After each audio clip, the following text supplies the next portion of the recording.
joining us.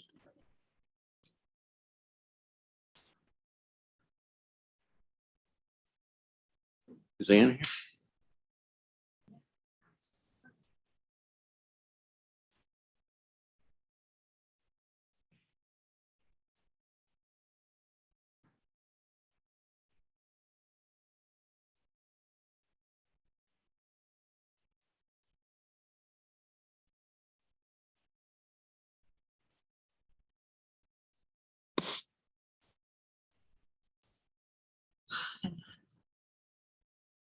Rel is traveling. He's going to try to remote in.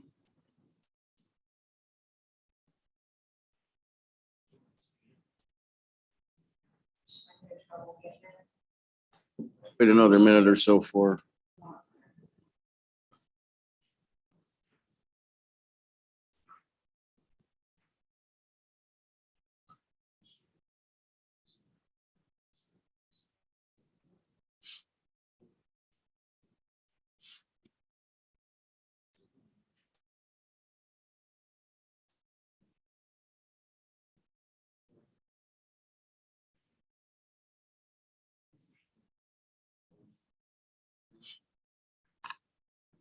Let's try it again.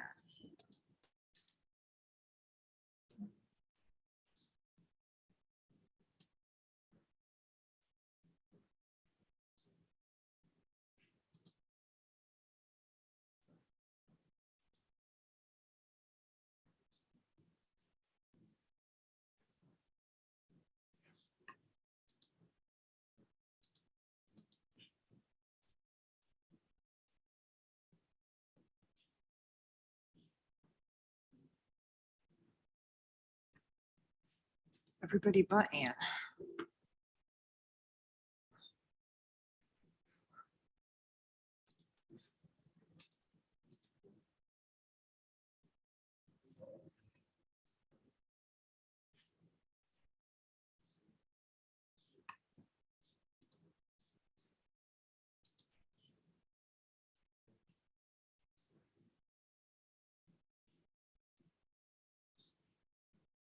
Guess maybe we ought to start. Oh, good.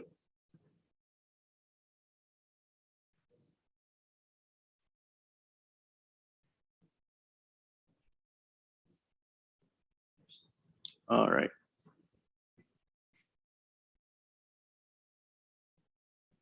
Hi, Ann, can you hear us? Okay, we're going to start. Yeah, can you hear me? Yes. Okay, great. Sorry, computer issues again. Well, we knew you were trying to get in.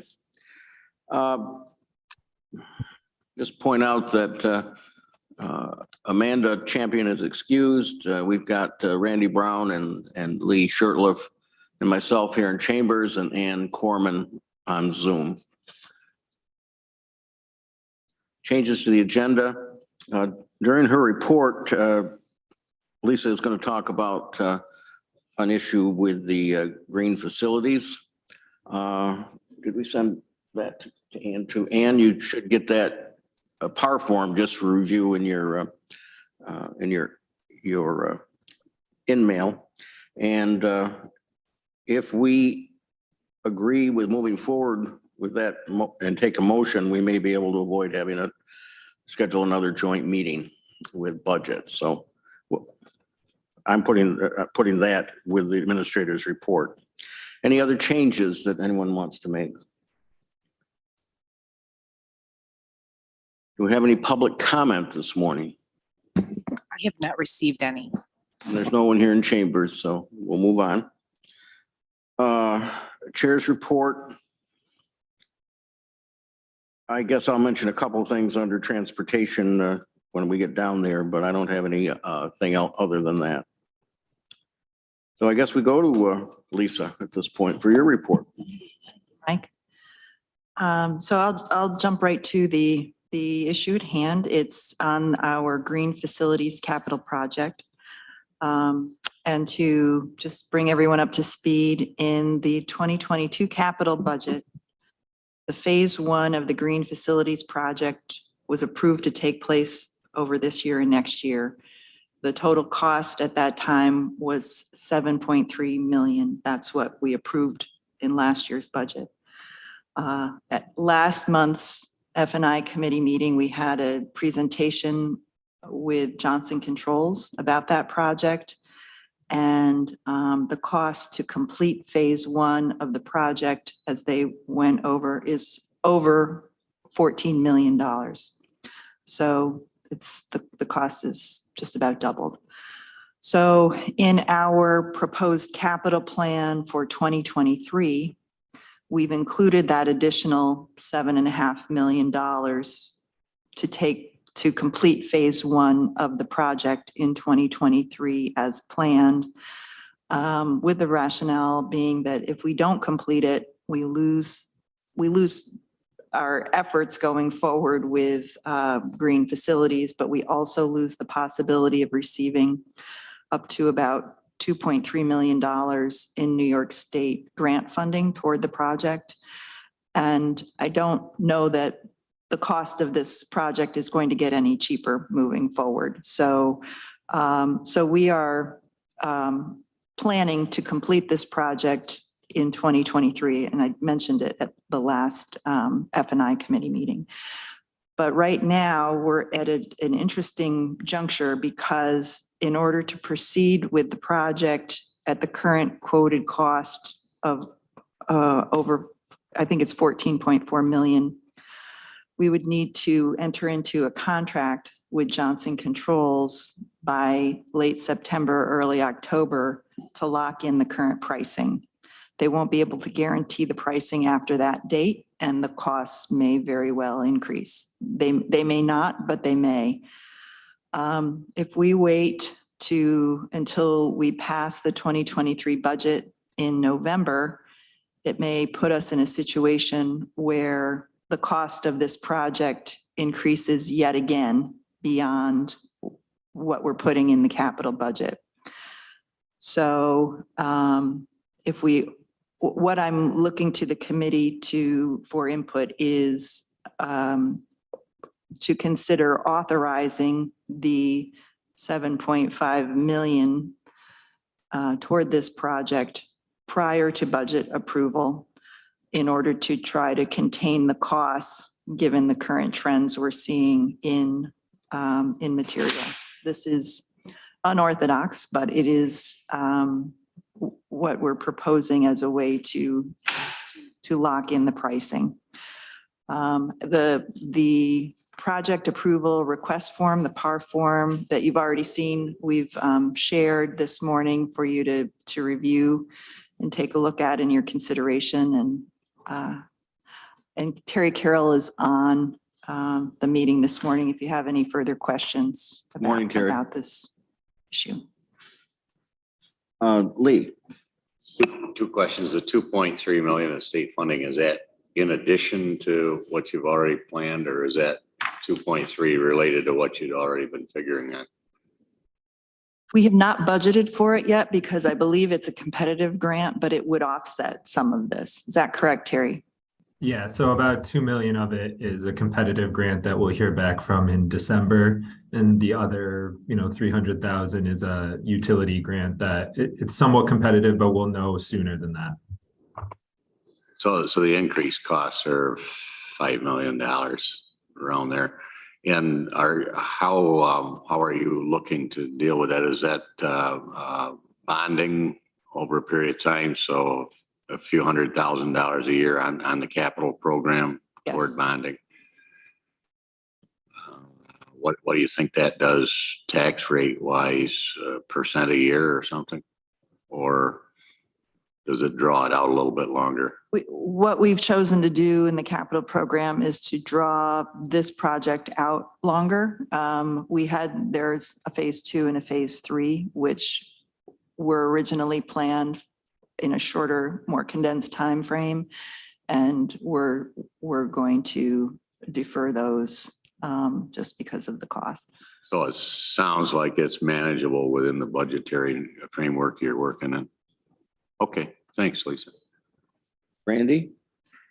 Yes, more kind of a budget question. So this year, it is in the budget about $7 million. Okay. Correct. And has that project started at all? It hasn't, because it was going to start mid-year this year and go on this year and into 2023 at that cost. When they went to scope it out with Johnson Controls, they came back with this price tag. So the original 7 million was for the complete phase one, Correct, and now it's about double. correct. And the, to Lee's question, answered my question, I think, but so we bond this whole project, or is it come out of purely capital funds? In the budget last year, we put $1 million of fund balance toward this project and the remainder of it in bonding. The additional 7.5 would be bonded.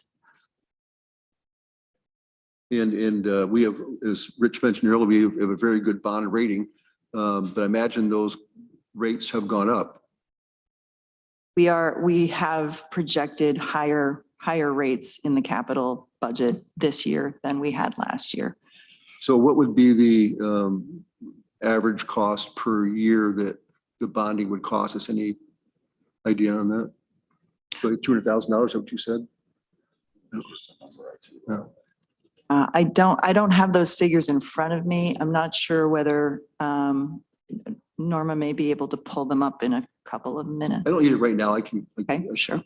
It's about 532,000-ish per year. For the entire phase one, for the total 14 million, or just for the 7 million?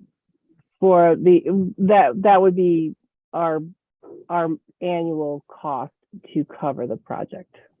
Entire phase one? Yes. And so I see also on the backside here, it says state funds $5,000. Is that something we are sure we're getting, or not? On the back page, it says state funds $5 million. Is that? So I think that's over the course of the phase 1, 2, and 3. So we're projecting about 2.5 million in phase 1 to get funding. And so we're hoping, like I said, it's a competitive grant for about 2 million of it. And so we're hopeful that we'll get that. And then in subsequent phases, we see, being able to get another 2.5 million in state funding. And I'm sorry, all the questions, because I'm new. So would Johnson Controls manage the whole process? Is that what we're paying them for? I mean, or is they're just a portion of this whole thing? So what we do is we sign a master services agreement with Johnson Controls that allows us to work with them. And so they basically take care of the entire project management. They hire the subcontractors, they oversee with their project management. And basically, we have a team here. Alan, Lockett, Arel, myself, and some other folks would be meeting with them on a weekly basis to oversee the work, to look at any change orders. But they would take care of pretty much all of the project management on their side for phases 1, 2, and 3, if we decide to continue on with phases 2 and 3 in the future. Terry, at some point, I'm sure you probably have this written somewhere. It'd just be nice to see kind of a complete list of all the phase 1 things, just so I can read it and understand this. Yeah, we included it in the presentation last week, but we can get you a copy of all the, we call them facilities improvement measures. We can get you a list of all the FIMs. Thank you. And I want to get you, but I see Norma's got her hand up, maybe has a figure for us. May I take her first? I just wanted to clarify what I said. So it's the increase. And so we're presently paying about $400,000 a year for last year's approval for the green facilities. And this would add another 532. So we'd be roughly around $900,000 a year for this program, or for this debt service payment. I just want to be clear. The 532 is only the new money that we're talking about today. It's already built into the budget to pay the 400 and some thousand per year. Thank you, Norma. You're welcome. Ann? Thank you, Mike. I'm wondering if you could refer well, not you, wonder if Terry could refer, because we've had other presentations from Johnson Control. So there's presentations that people could watch if they want more details. I can't remember the last time they presented, but I think within the last couple of months, maybe. But if I remember correctly, phase one was the biggest bang for the buck, so to speak. So the most impactful. So I'm not happy with the increased cost, but I'm excited to see phase one, continue. Thank you. And if we need a motion, I'm just wondering, do we need a motion to accept this? I'll come back to you, Ann. I'll let you move it, but let me finish up here. Rich? Yeah, thanks for letting me ask a question. Maybe this is for Terry. Do we have any sense of the differential savings in energy cost against that would reduce the bonded indebtedness? Well, reduce what we're net. Yeah, so at the last presentation, we gave so at the last F&I meeting, we gave a presentation with Johnson Controls, and we went through kind of what we looked at as the payback. And so rather than doing a simplified payback, we kind of looked at a more advanced version that accounted for the cost of capital. So, the mitigation of having to do future projects, the savings in terms of energy, and then also factoring a cost of carbon. And it looked like a payback of about 23 years. The energy savings themselves, I don't want to misspeak, but I will say it's, the focus of this project was less on the energy side and more on reducing, the energy saving sides or electric cost saving side, and more on the greenhouse gas emission saving side. So, a lot of the savings is coming from that cost of capital reduction. So because we're doing these projects now, we're not going to have to replace the heating system in, the highway garage or in the mental health building. And so if you give me a minute, I can try and pull up the exact numbers. I'm going to try and pull up that presentation from last time, which would answer Lee's question and this one. You know what, Terry, I should follow up with you offline. Okay. So I don't want to take from the meeting. Sorry. Okay. Okay, I just want to say that I think this whole capital project has pretty general support from the legislature. I can't think of anyone who has been opposed to it. The various discussions we've had, last year's budget and going forward. So I think this is pretty important. We could have a joint meeting with budget. Budget also has to deal with this. I suggested, however, that we could avoid that if we had a motion recommending to the budget committee that it approve this. And that way, because we don't have a resolution in front of us this morning, that way, when one comes to budget, they have our input into that. And I think we could avoid a second meeting, but I'll do whatever the group would like to do. I think I'm okay with that, Mike. Rich, you're on budget, right? We would be very happy to get the advice of this committee and take it. I'm on budget. There's three of us and Greg is 4 out of 5 or 6. So I think we're there. Yeah. I think that's a fine idea, Mike. Ann, do you want to make that motion? Sure, I'll move that we accept this the PAR form and recommend putting aside funds in the budget to complete phase 1 in total. Okay. And is there a second for that, please? Second. Lee? Further discussion on the motion? Randy? Thank you. I realize this has been a project that the legislature's been working on for quite a few years. And it's a priority that was set, and I'm going to vote for it because you are much more informed about it than I am. And it's based on priorities. And so the priority obviously is greenhouse gases in the green program. And I'm fine with that. When I look at the total cost of it though, I just think there's other priorities and I'll fight for those later on. So. Thank you, Randy. Ready to vote? Randy? Yes. Ann? Yes. Lee? Yes. And I vote yes. That's unanimous of those here. Lisa, anything else you'd like us to know about today? No, just thank you very much for considering that. Absolutely. We need an update on the Tompkins County fleet. Terry, you're going to do that for us? Yes, I am. So I've got a little bit of a presentation for you here today, if I can share my screen. All right, can you see that? Yes. Fantastic. So, yeah, part of what we're trying to do is, with the new green fleet policy is keep the legislature informed about what we're doing on the fleet side of things. So it's, a lot of it's the green fleet, but I think it's just general fleet management. We've moved more towards looking at, having a fleet manager, which is, the role that I'm serving right now. And so having a holistic view of the fleet and being able to look for opportunities within that. So I thought we'd start with just, giving you an overview of what our fleet is. And so, the Tompkins County fleet's about 175 vehicles. Our largest fleet, by department is the sheriff's office with about 44 vehicles, followed by highway. And then, we have three kind of those social services, public health, and facilities are all around that same 15 to 20 vehicles.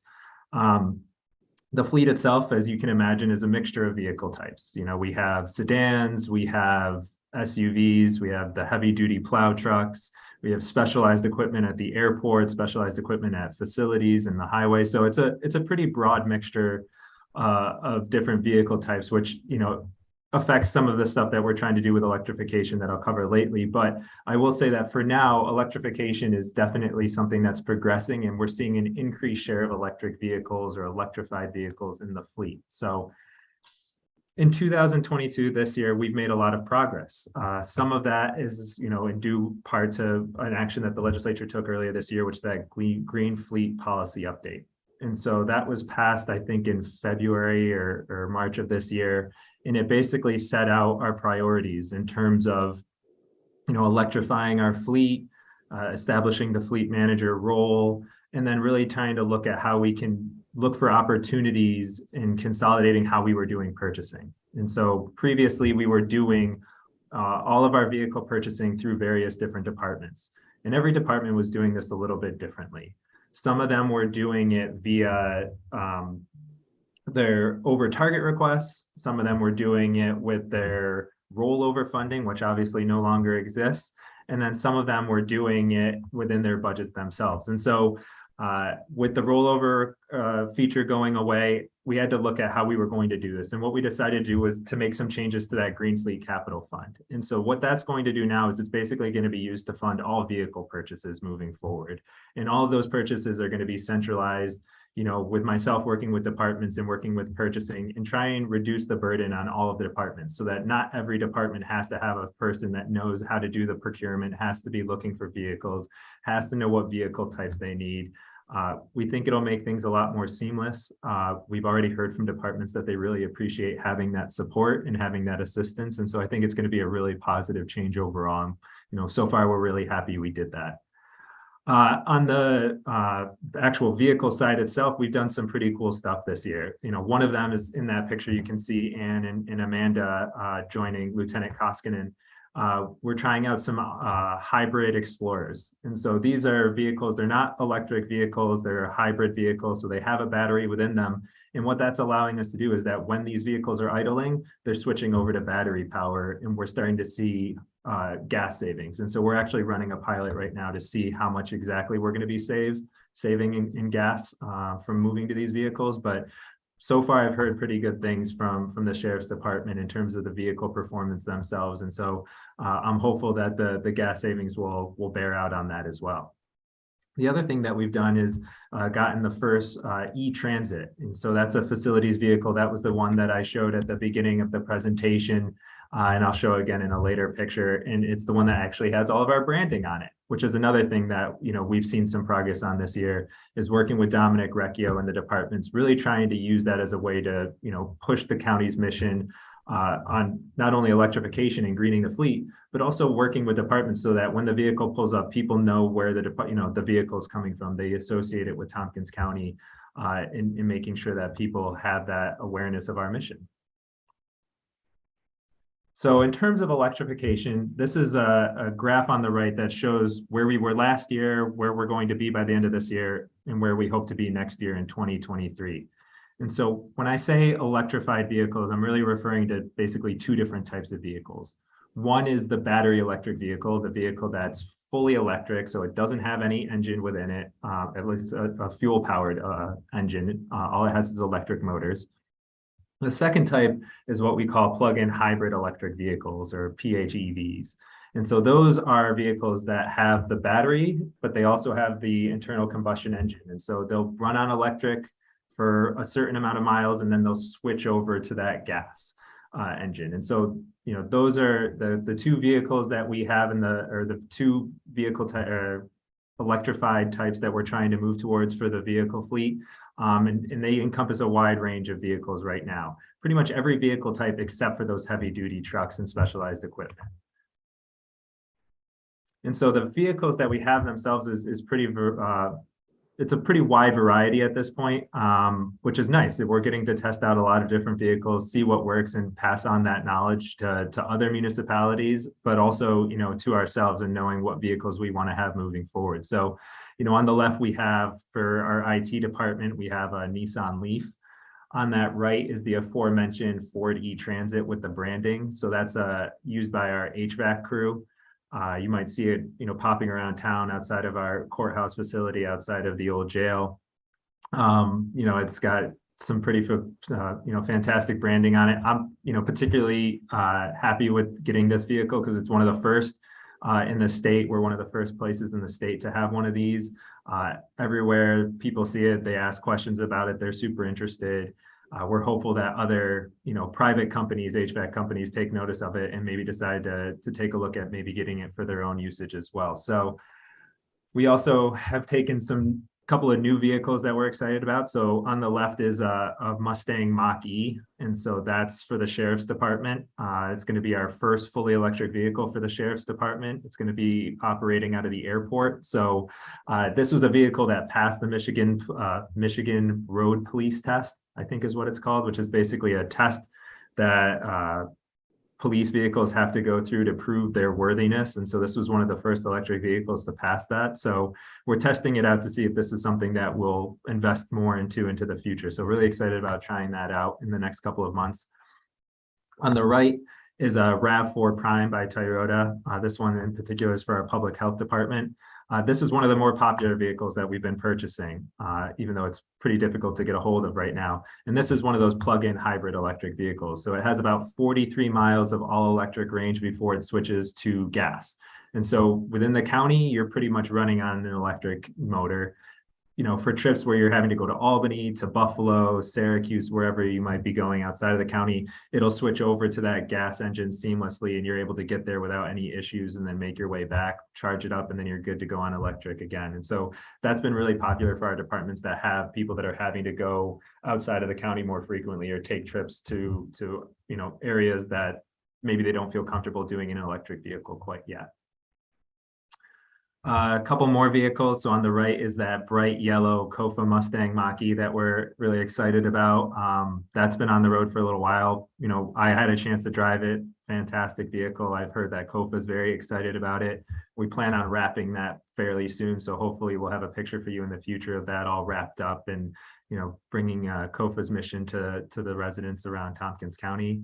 On the left is another example of another vehicle that we have. So that's the public health Chevy. It should say Bolt, not Volt, although we do have several Volts in our fleet as well.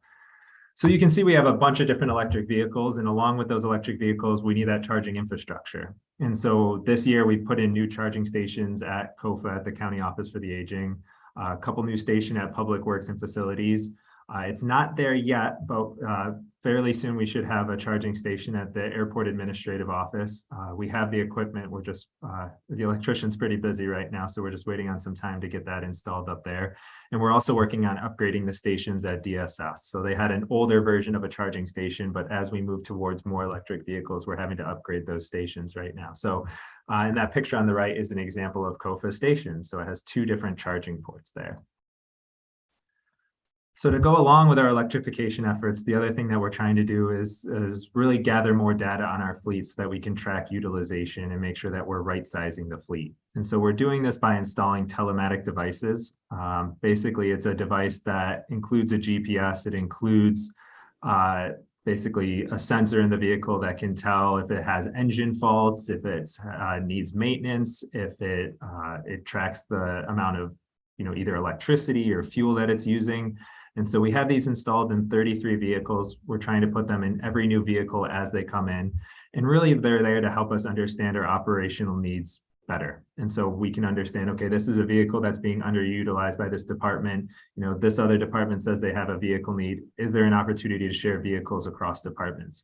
Or is this a vehicle that we're seeing maintenance issue after maintenance issue? Maybe we retire it a little bit earlier than what we had planned previously. So the other thing that it's going to enable us to do at some point is enable trip tracking. And so it'll, for some departments, it'll, they won't have to keep those mileage logs that you see in a lot of our vehicles. This will be able to do it on their behalf, and the department heads will be able to access the data and pull it. And if they need to submit it for grants or if they need it for their own internal, finances, they'll be able to look at that information and not have to rely on, those hand written logs anymore.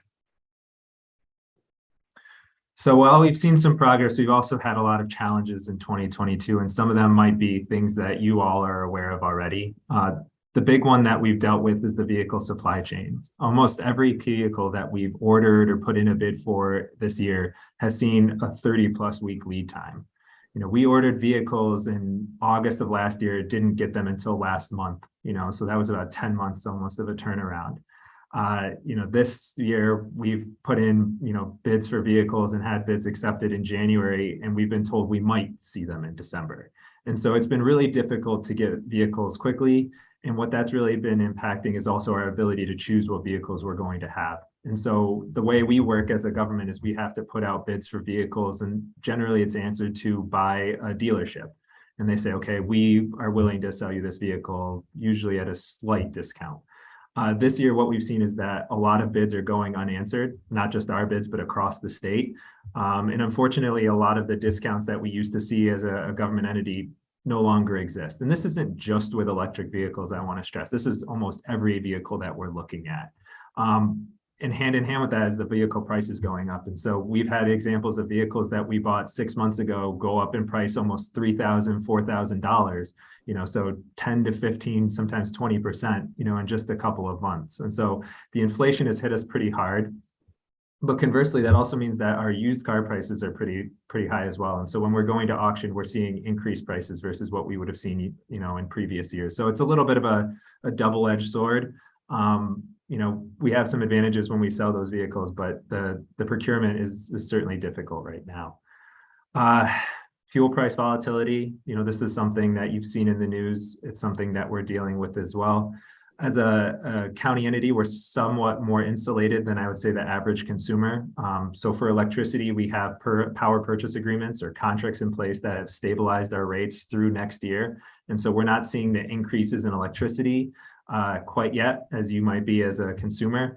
On the fuel side, we have some longer term contracts and we generally get bulk discounts. And so we've seen prices increase. I think when I have the notes right here, the last time we brought in some fuel, it was about $4.73 a gallon for diesel, $3.84 a gallon for gasoline. So, and this was at the peak of when the fuel prices were at their highest. So not quite what we were seeing consumer prices be at, but certainly higher than they've been in previous years. And so that's affected budgets as well. And then, as I said, or I guess I haven't said this yet, but the specialized equipment that we need, the heavy duty vehicles that we have, there's just a lot of limited electric vehicle options right now. So, if we need a fully electric vehicle with all-wheel drive, it's expensive. There's really no cheap options available at this point in time, which is really affecting, some of our decisions. Heavy duty vehicles, there's almost no options right now that have been tested and that we feel comfortable with. And then towing capacity, which is something that a couple of different departments have brought up with us. There's no vehicles on the market that have been able to take delivery of right now that really have the towing capacity that we need. Although we're hopeful that that's going to change in the future. So, as we look towards 2023, we showed that graph of what we're expecting. 30 vehicles we're going to purchase in total next year. About 12 of them are going to be electrified in some way.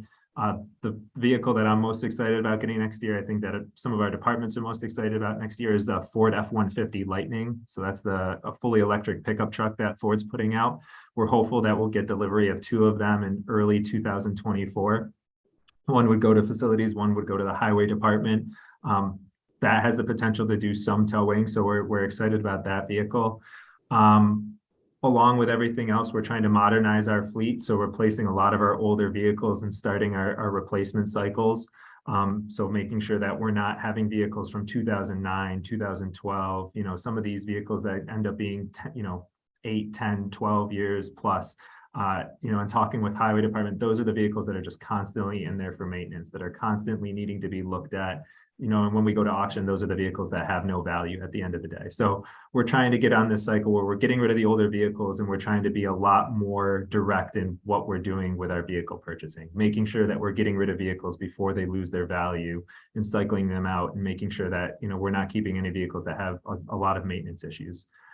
And the other thing that we had thought about looking at in 2023 was DC fast charging. And so this was something that, if our sheriff's department is deciding that they want to explore more electric vehicles, this is something that they've said, could probably be a priority, needing to charge a vehicle in 15, 20 minutes versus 4 to 6 hours, if those vehicles are going out pretty frequently. So, this is a picture on the right of a possible DC fast charger that we'll look at next year. So we're excited to maybe explore that a little bit more. So I'll stop there and end the presentation and see if folks have questions. The questions. Randy. Yeah, thank you, Terry. I think the consolidation of vehicle purchase makes a lot of sense. So thanks for doing that. In that process, do you go through a vehicle justification, meaning does the sheriff's, I'm picking on them, just an example, does the sheriff's department really need 44 vehicles? Is that something you go through, or? We're trying to do it more and more. It's really early stages right now. And so some of what we're doing with the telematic devices that I mentioned is, putting them into vehicles to make sure that they're being utilized. If they're not utilized, we have provisions within the Green Fleet policy where, we'll be making recommendations on a yearly basis to the county administrator on which vehicles, maybe we don't need to keep anymore if we're downsizing a department's fleet. As you can imagine, it's a little bit of a touchy subject, getting rid of a vehicle. And so we want to make sure that we have the data to back it up before we make any suggestions that anyone downsize their fleet. Right now, almost every conversation we have with departments is them saying that they need more vehicles instead of less. And so I guess to answer your question shortly, we're looking at it. We just need to make sure that we have the data first. That makes sense. What about state and Fed funds for helping us with the fleet? Can you talk about that a little bit? Or? Yeah, so a lot of the electric vehicles that we're buying right now qualify for a state rebate. And so the state rebate is it depends on the mileage of the vehicle, but a fully electric vehicle with over 200 miles of range qualifies for about $7,500. And so we're applying for those with every electric vehicle that we purchase. We're going to submit a grant application for that probably within the next month. We're just waiting to take delivery of a couple more vehicles so we can consolidate it into one application. And so we should be hopefully getting back about $45,000 to $50,000 this year from buying those electric vehicles. With the federal funding, we're keeping an eye out on, the new, the infrastructure bill that was passed previously, the Inflation Reduction Act that was just recently passed and signed. One of the exciting things in that provision was that it looks like for electric vehicles, what used to be tax credits that we weren't able to take advantage of might be available upfront from dealerships. And so that could cut the price down on electric vehicles moving forward as well. So we're keeping an eye on it. Certainly we're looking at federal grants as well for our charging infrastructure. If we were to go for a fast charger, we would take advantage of state and federal funds for that. So we're keeping an eye out for opportunities and taking advantage of them where we see them. And my last question, you talked about telematic devices and how highway vehicles, it's going to be hard to put electric vehicles for plows, right? But yeah. Would you consider the telematic devices for new purchases of those highway vehicles? To know where they're plowing and that data and that kind of stuff? Yeah, so Jeff's here and probably can answer that question better than I can. But my understanding from talking with Jeff and Nick is that almost all of the heavy duty plows and trucks that the highway department has are coming with telematics installed. And so I'm sure they're taking a close look at that in terms of route selection and especially for the maintenance cycles of those vehicles. Thank you. Ann? Thank you for the presentation, Terry. And I don't know if you were asked to have any electric vehicles, but we're going to have at the Trumansburg Fair Parade on not this Saturday, I guess the next Saturday.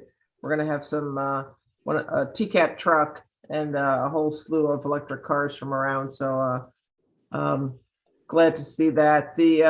I'm not saying that asking you to bring a car, but I just, or you can come personally and bring your own car if you want. But so I had a couple questions. Have we increased employee education? Because I know initially when we had, say, plug-in hybrids, there was issues of people not plugging them in, but also thinking about like battery maintenance for fully electric cars. I know for my car, they recommend the sweet spot is between 30 and like 80 or 90% for charge. Yeah, so that's a great question. So that's definitely something that we've started to work on more and more.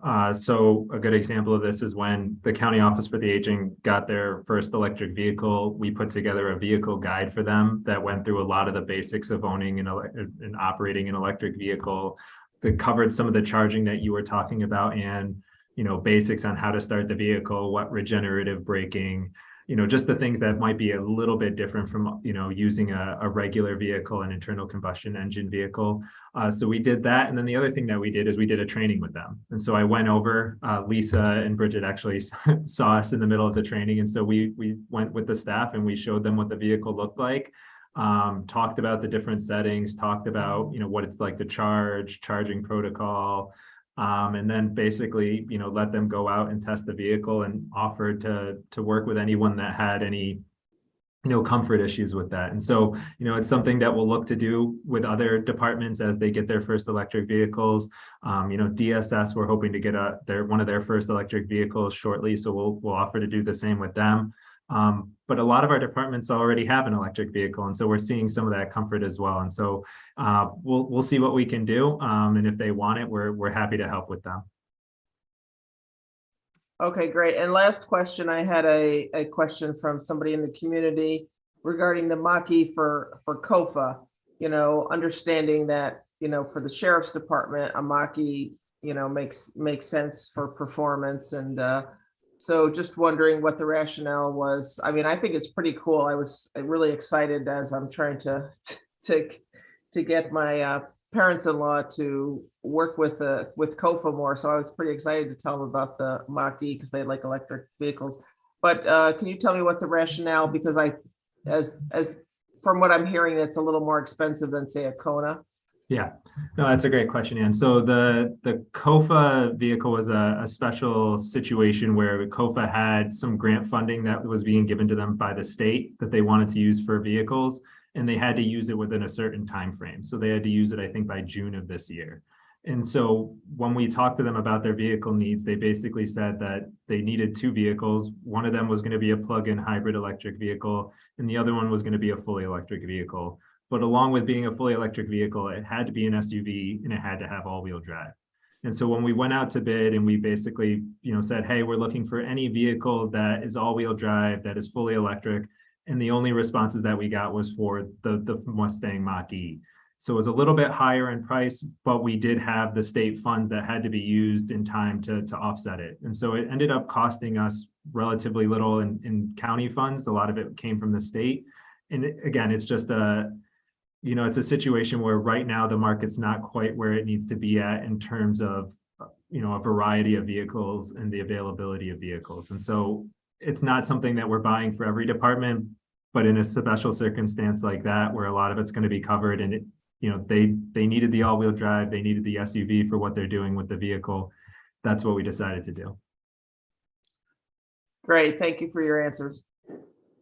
Terry, this has been a very fine presentation. We're going to have to move on, but I had a couple of questions myself. Yeah. One, the charging stations we're putting in are just for county use. They're not for public use. Is that right?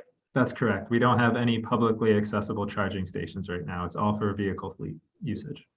And the other question I have, are we tracking maintenance costs for the electrics versus the gas powered ones we have in the fleet?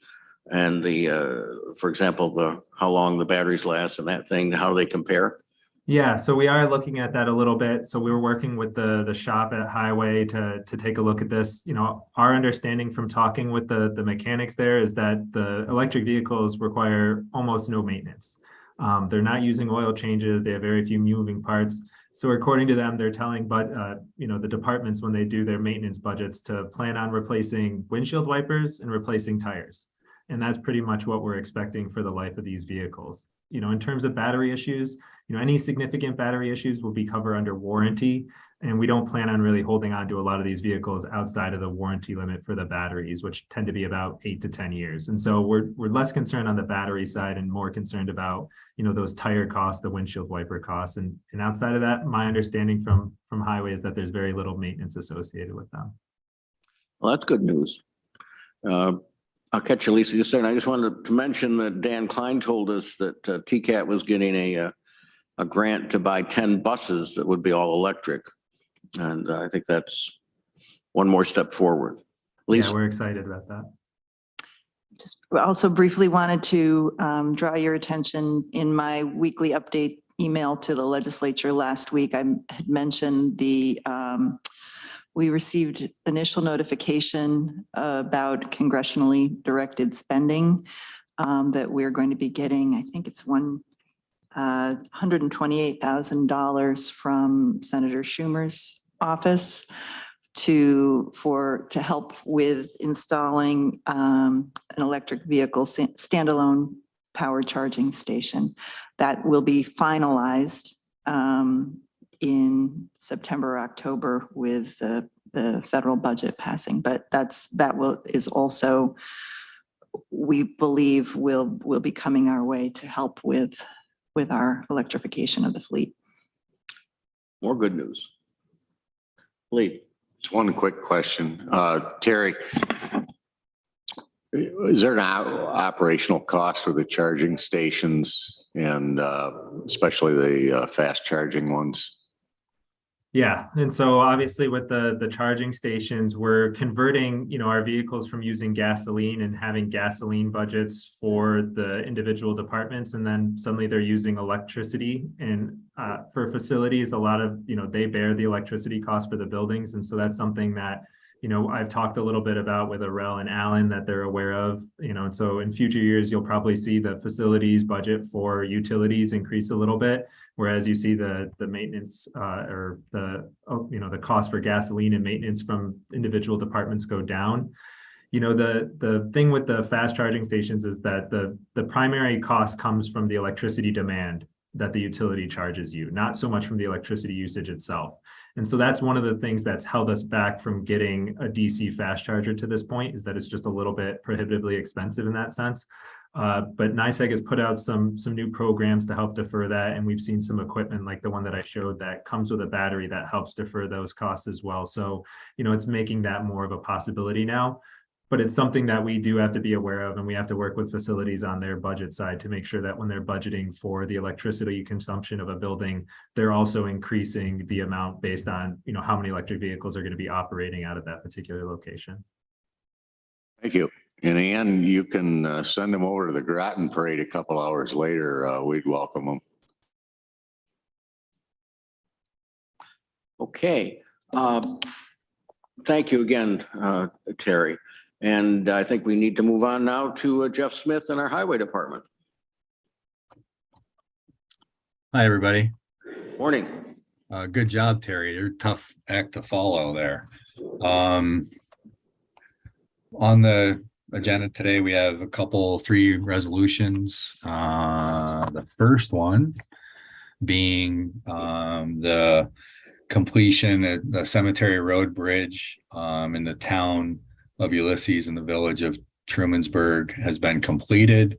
There's been some totals with budget and cost, and the first resolution proposed today is to an effort to pay the local share to the town of Ulysses to cover their total local share. There were some agreements put in place early in the project that were estimated. It was about $50,000. You'll see in your packet, there was concern from the town of Ulysses as far as some of the, when the bid prices were brought in. We wanted them to move forward. It didn't appear to be, it still appeared to be a very good deal, you know, to say it easily. So Jason Molino at the time drafted the letter that's in your packet. And at that time, the low bid was adding quite a bit more of local share. If you could see, it's it was about an addition to the 49,000 that we'd already said we would pay. It added, this was at bid time, to be clear, another 161,000 for a total of 210. Now that the project's completed, and now the costs are known, we're only looking for an addition to the 49,000 by this resolution, an additional 24,000 and change to pay the total local share back to the town of Ulysses. That's pretty much what the effort is to do here. If you have any questions. Let's get the resolution on the in front of us. Someone, Ann, you want to move that out of Ulysses? Is there a second? Second by Randy. Now if we have questions. Jeff, isn't this similar to what we did with the George Road Bridge? In the end, we had to add some money onto that one. It is similar, yes. Very, very similar. Ann. Yeah, I wanted to thank, had a really positive response from the town of Ulysses. So, you know, working with County Highway Department. So thank you, Jeff, for all your work on this. And I'll just put also another little plug. Thanks, Jeff, for meeting a constituent with me earlier this week, or was that? Yeah, earlier this week. So thank you. Seems like a long time ago. You're welcome. Anything else? Do we vote? Randy? Yes. Ann? Ann? Yes. Lee? Yes. And I vote yes. Okay. On the next resolution, I heard early last week from Fernando, there's opportunity for some grant funding to apply and get into the grant funding. You have to apply for a grant that it's the name of the grant is a federal Safe Streets and Roads for All planning grant opportunity. And the rest of the members of the municipalities around the county that are involved are asking the county to partner with them. At this time, we're only looking to commit the money, and what's being requested is $10,000 by the county. Fernando kind of sent it over to us early last week. We got it drafted quickly. He gave us some of the language. I think it's as I responded quickly to Fernando, I think it's kind of a no-brainer. And it's kind of going to happen down the road. This is a short window to get the application in. But the grant opportunity and announcements, I think, will come next year sometime. And that's when we'll probably have to, look for funding late next year, something like that. $10,000 is the total commitment by the county at this time. Fernando, did you want to speak to this? Sure, I'll be just quickly. So this is a grant that comes out of the infrastructure bill. It requires, in order to use federal safety monies for what they call implementation, with actual construction of projects, of safety projects, you need to have a plan that includes those projects. So what we're doing here is asking for money to do our safety plan so that in future years, we can have a list of projects to do safety projects around the county.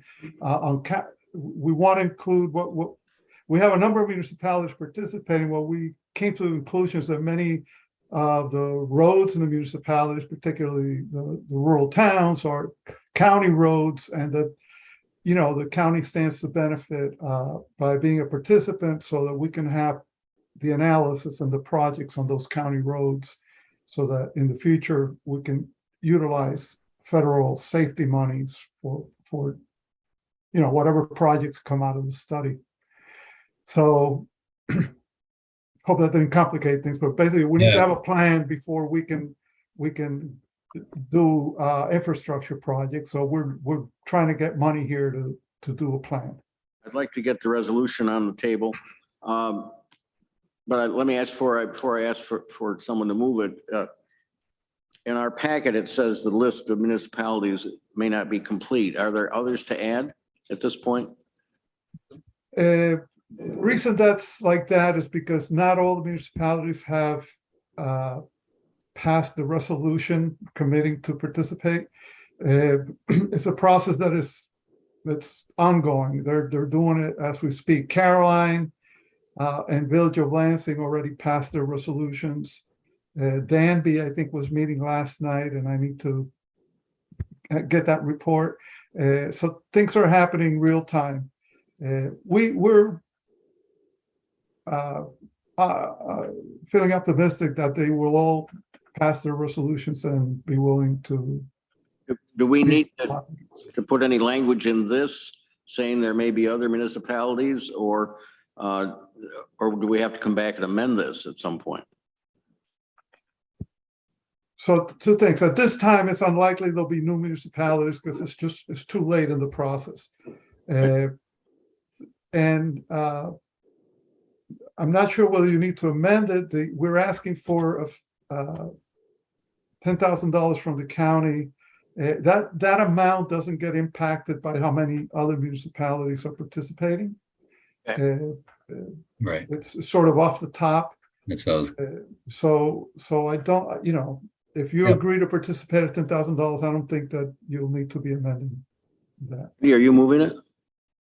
And I have a discussion too, but I can. Let's get it on the table. Go ahead. Randy's moving it. Lee's seconded it. Go ahead. Well, Ann, I think, had her hand up. Are you okay, Ann? Or do you want to? Should I go to Randy? It's an old hand. Old hand. Okay. Randy.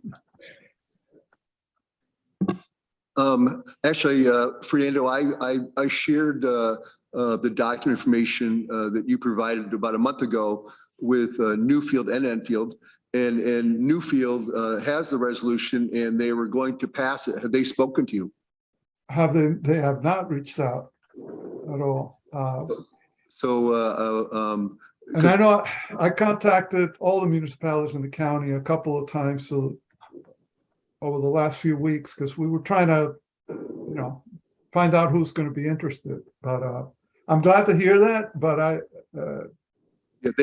who should I contact? Mike Gallinger, and Okay.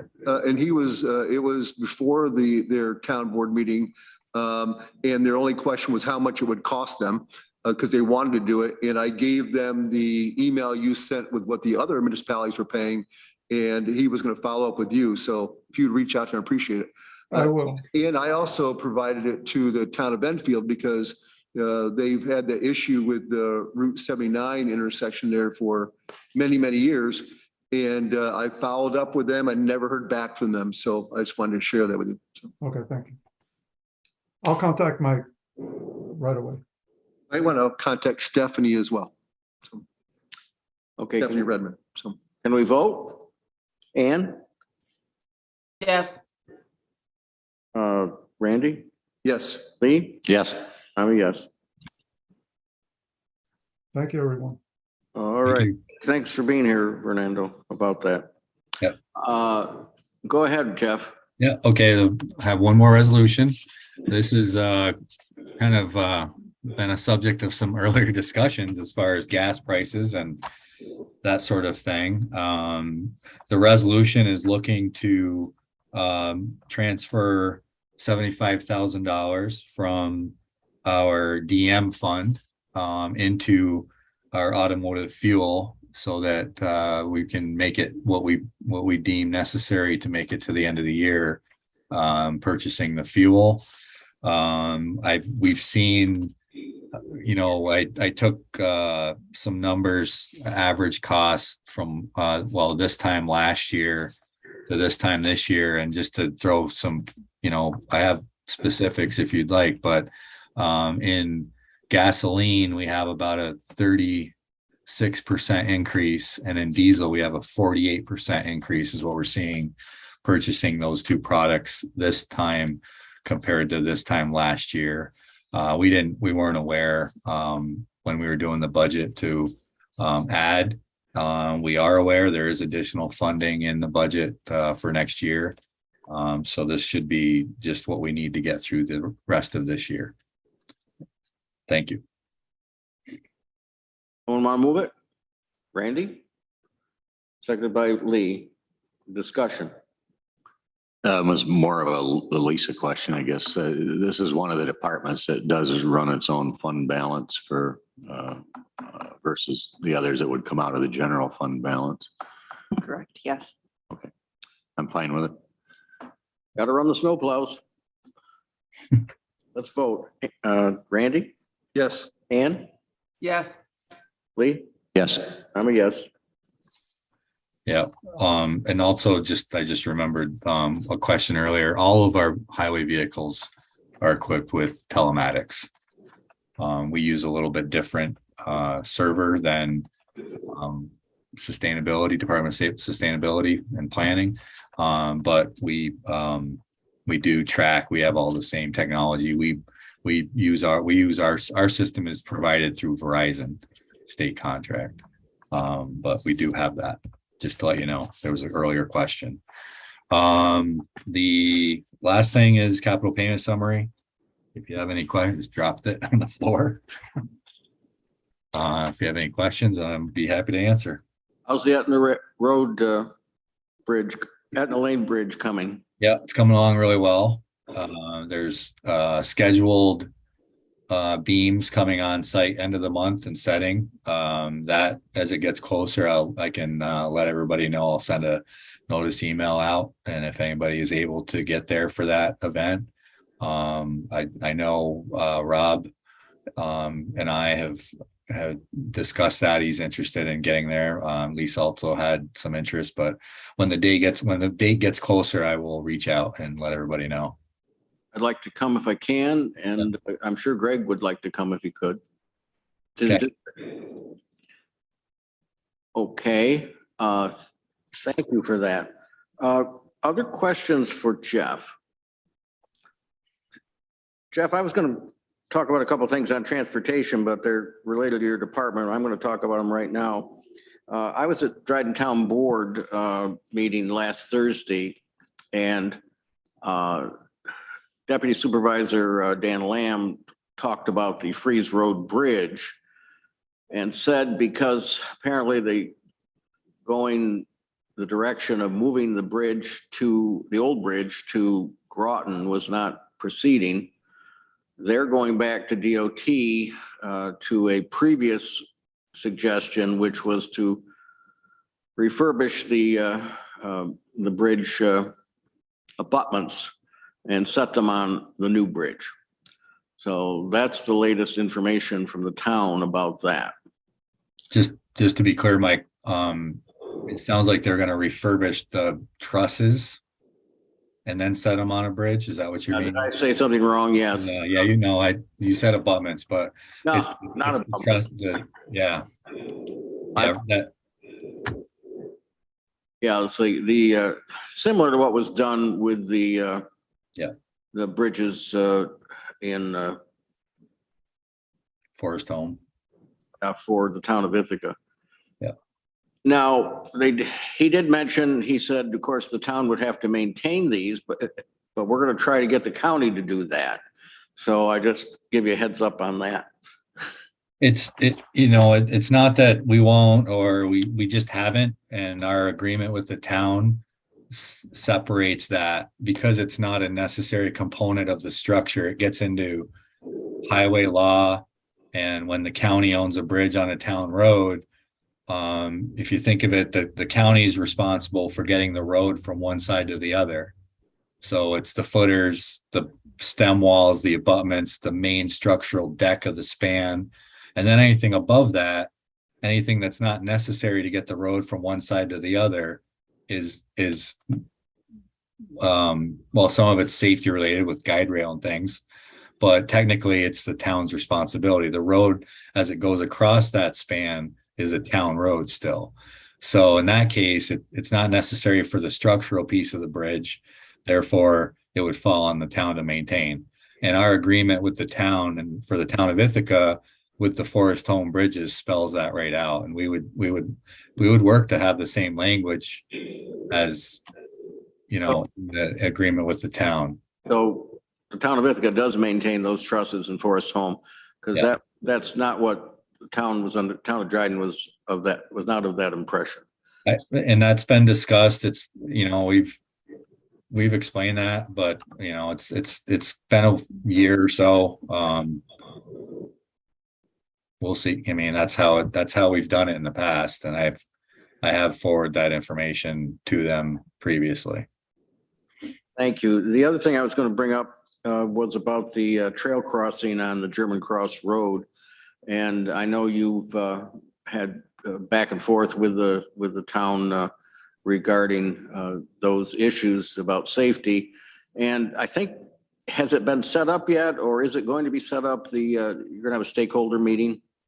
Yes, Game Farm Road. And the meeting is out there right now. It's being set up. Shauna sent an email out to everyone with a doodle poll. I said German Cross, didn't I? Yeah, that's okay. Always mixing those two up. I'm sorry. Yeah. The meeting is going to be, looks like it's going to be end of this month or early next month. Right. Well, we appreciate that because we're hearing a lot of feedback about it. And I know our department is doing the best it can on this. We're working closely with the town to keep it moving. Okay, anything else for Jeff? Jeff, thank you for your report today. Thank you. Have a great weekend.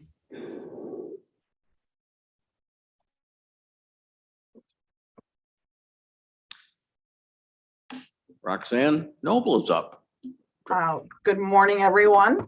I just wanted to check in, give you guys a quick update of kind of what's been happening at the airport. Sad to report, I still haven't been able to get American Airlines to reverse their decision. Have worked diligently on that with many people's involvement and help. They did indicate to Amanda from Senator Schumer's office, as well as to me, that it's not a definite that they will never come back. They're struggling with the pilot issue. That's been their main concern. Hopefully they can turn that around in the next couple of years, but that's where we're at. I've had, additional people reach out to them. I've told them I'm going to continue to reach out, that if anything changes, Ithaca wants to be, top of the line for one of their first markets to re-enter. And they said due to our load factors and everything else that we are a strong market, and they see that. So that's something they are aware of. But I appreciate everybody's help and support on, that reached out to them. I've had many meetings with other airlines and am continuing to do so with our current carriers, trying to get them to expand and increase service. Delta at this time is unable to, but they're still looking. They want to do the early morning flight. That's one of the things that I've asked for because that's a really big flight for us. And they've had amazing load factors as well. They were at 89% for June on their one flight a day. So they know we're here. They know they're going to make money here if they put a second flight. So I'm working that angle with them. I'll have another meeting with them probably within the next couple of weeks. I had a great meeting with United Airlines as well. They're looking at returning to Dulles as soon as possible. It's a better market, not only for Tompkins County as a whole with the colleges. They're looking at returning to Dulles. I asked if it's something that they could do Newark and Dulles. And that's something that they would look at as well. I received additional information from Lori Kohler from Ithaca College, who will be joining the Air Service Board. They have a huge presence actually in Washington. So she's putting together information that I can share with United that will hopefully get them to move their decision to Dulles sooner rather than later, because that will help the Ithaca College campus staff and students. As far as a low-cost carrier, we've met with Spirit. At this time, again, they're not in the market to come to Ithaca, but they haven't said no. John Kirby indicated that, to keep sending him information on our market, which we're doing. And he said he's surprised a lot of communities in a month. They could call and say, hey, we want to come into Ithaca. I said, well, I would love to answer that call. JetBlue, we're reaching out, trying to get a meeting with them. And this could be something that would benefit not only the leisure market, but we're looking at they could do flights to JFK. So we're trying to get the correct contact person with that, because we can use a good New York City connection, especially if Newark does go away and we go back to Dulles. So that would be a great option.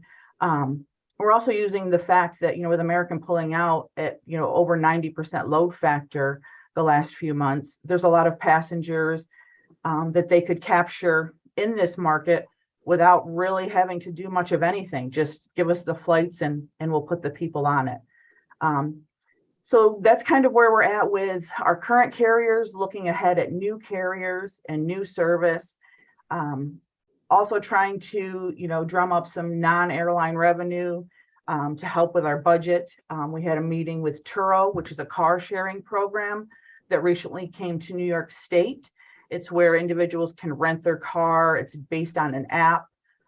This is something that would happen whether the airport had a permit or not, because we would have no involvement, but they like to work with local airports or airports that may see a lot of service. So they're drafting up an agreement, which I will, of course, get to the county attorney and bring more information to you guys. But I figure any revenue that we can generate here at the airport will definitely be a benefit.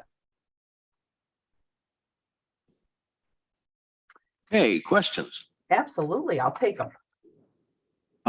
Real happy to hear that you're talking with JetBlue. I was wondering with their recent merger, whether there would be any opportunities along that line. Yep, and Avelo as well. That's another airline. We'll have a meeting with them hopefully next week. We met with them once. They actually had contacted me directly initially. So we're reaching back out to them. And, so this will be something I'll definitely be bringing back to the committee, especially relating to a low-cost carrier. If it's new service, they're going to be looking at, the waived fees for a while, or, other things, which we had discussed. Currently now we're not getting any revenue. So if we had to waive fees, that would still give us PFC charges. It would help the cafe. It would help the rental cars. It would help the parking. So, and that was a resolution we had done through the FAA for that availability to do that. We've got a couple of appointments to the Air Services Board. It might be a good time to take those. We've got Gary Stewart as the Cornell University representative and Lori Kohler as the Ithaca College representative. Does anyone need an executive session to talk about these?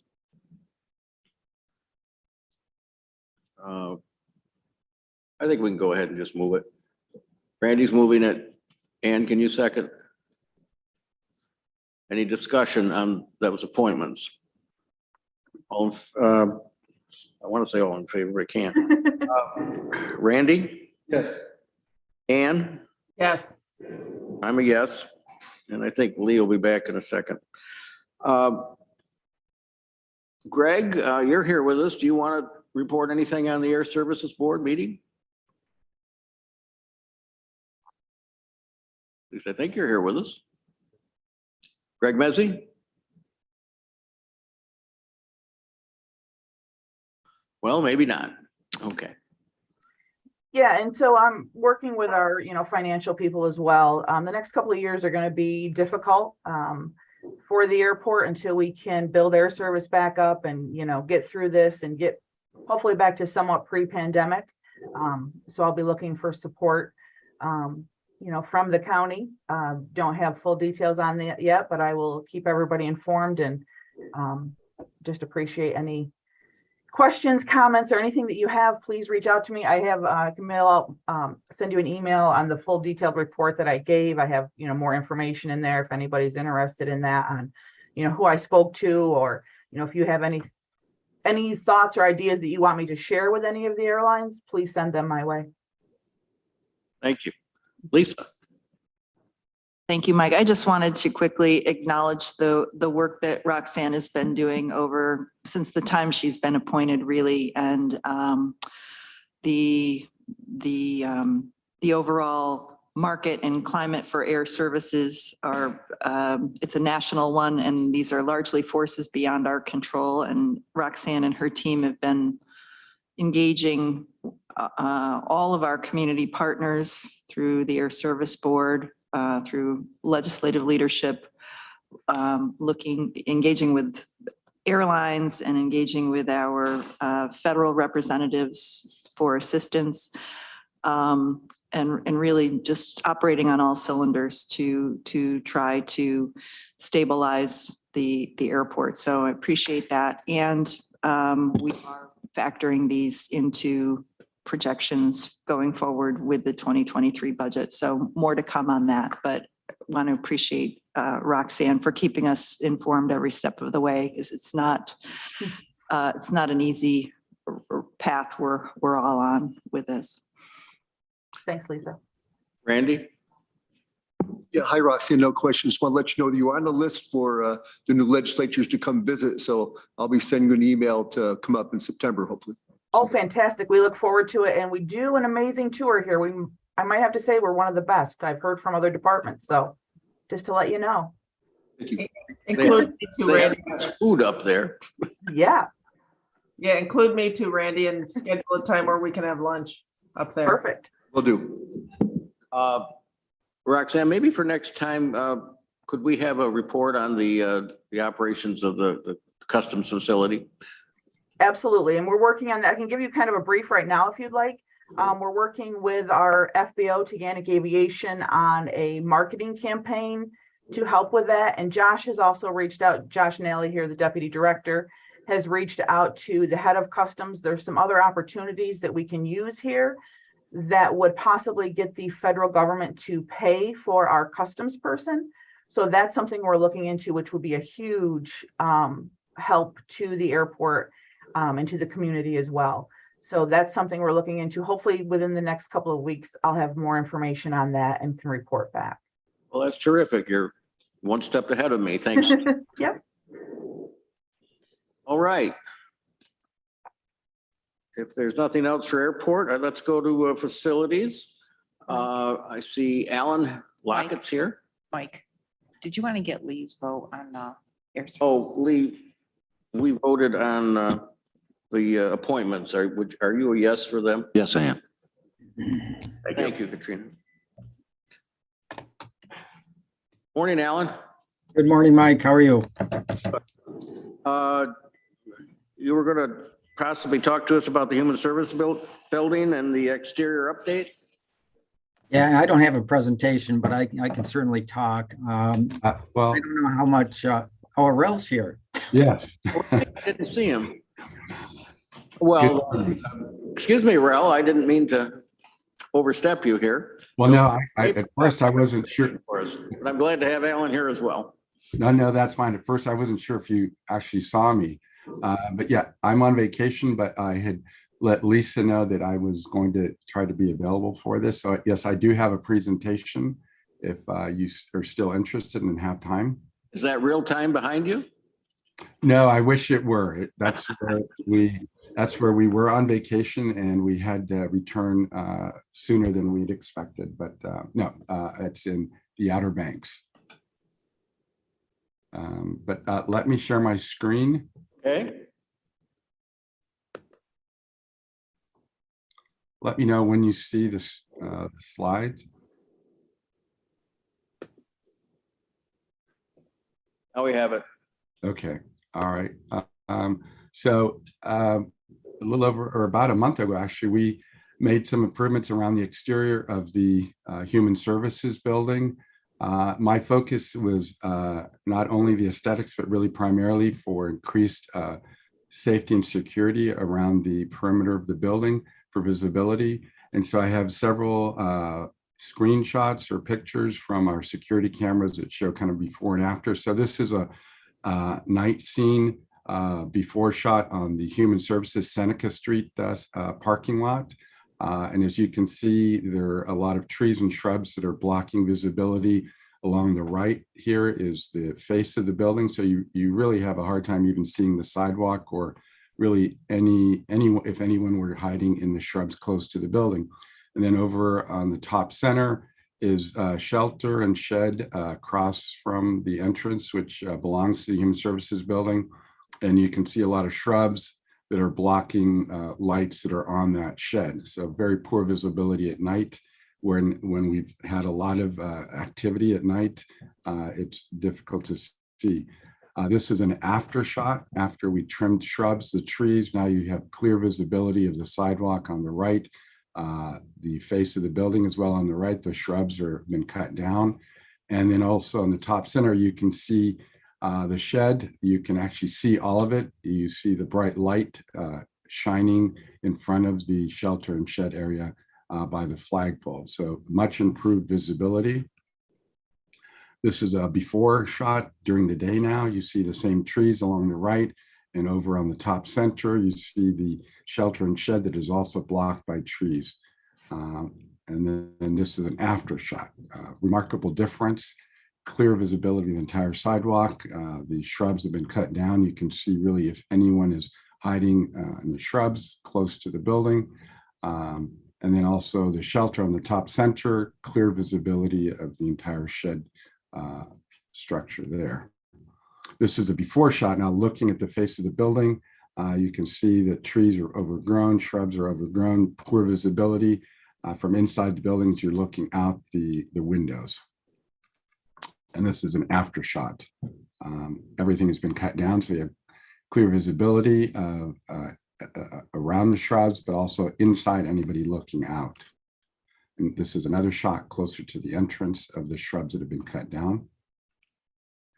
This is a plaza shot, before shot. Excuse me, Arel, what do they use the shed for? That was built when the building was constructed in 1997. The right portion here where you see the light colored vinyl siding with the double doors, that's for shed for storage of mowers, salt spreaders, any outside equipment, salt, ice melt we put there, hoses, things like that. And then you may remember, Mike, but this left portion here that has kind of that red color, that's a shelter. And that was back when smoking was allowed on county property. And so that was technically called the smoking shelter. That is no longer used as that. There's actually a bike rack there that you can barely see, a serpentine bike rack, but that's what that was. And it's built right up against our property line, our east property line. Thanks. This is a shot after we cut down a lot of the shrubs, clear visibility. And here you see on the left that the bike rack, which used to be a smoke shelter, and then the shed on the right portion. When we cut it back, I mentioned before that people have gone to the bathroom up against the building, and you see that there. We washed it all off, and here's a view shortly after they pressure washed the walls of that structure there. There's another view from a plaza camera. And this is the staff parking. On the opposite side is the State Street, Martin Luther King Jr. Street parking lot that you access from State Street. And so this is a view. This is a before view. You barely can see the shed and shelter there in the top center, which tends to be frequented a lot in the evenings, a lot of activity there, and it's screened. And so I think that's why it attracts activity in the evenings. That's a before shot, and this is an after in the evening. You can see the lights, you can see good visibility of the entire shelter there in the top center. And then this is in the morning, also clear view of the entire shelter. Our hope is that by having done this, it will minimize any activity in the evenings because people are not screened and sheltered, and there's good view. The lights shine very brightly there, so that hopefully will discourage any activity in that area in the evenings. An area of concern is really along here. There tends to be a lot of, I've mentioned it before, a lot of trash, especially a lot of needles along this edge here of our property. And my concern is that our cleaning staff are the ones that are out here picking up not only litter, but also needles.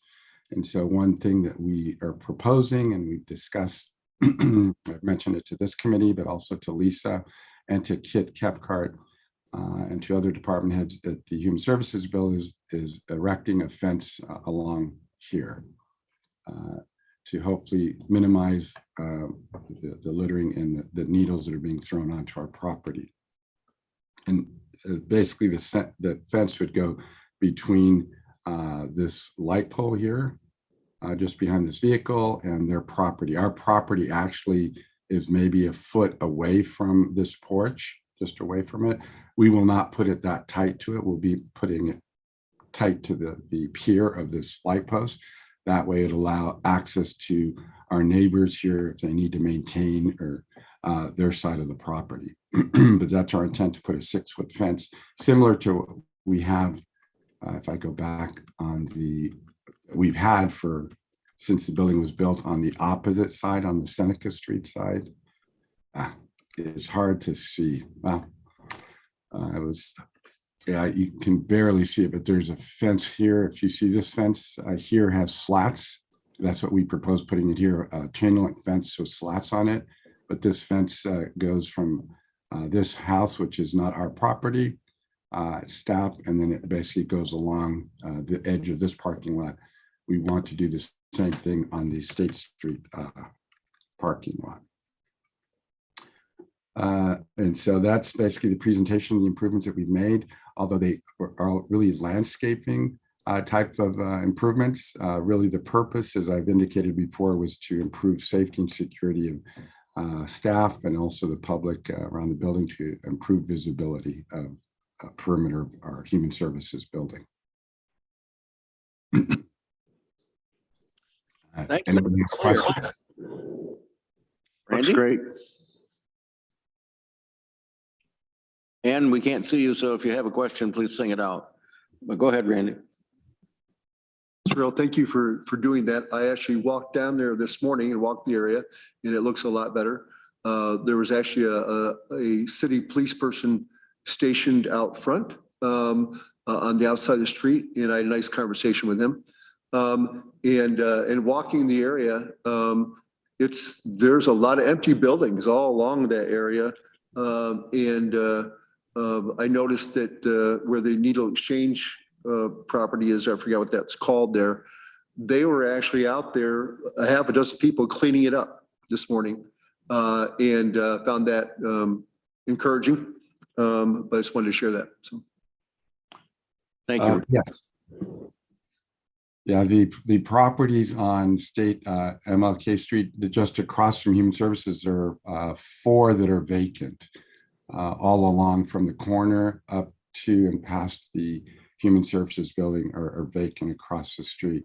One thing that I did want to mention is like this view here, this is a fixed camera that when we installed it several years ago, it was really to view the parking lot.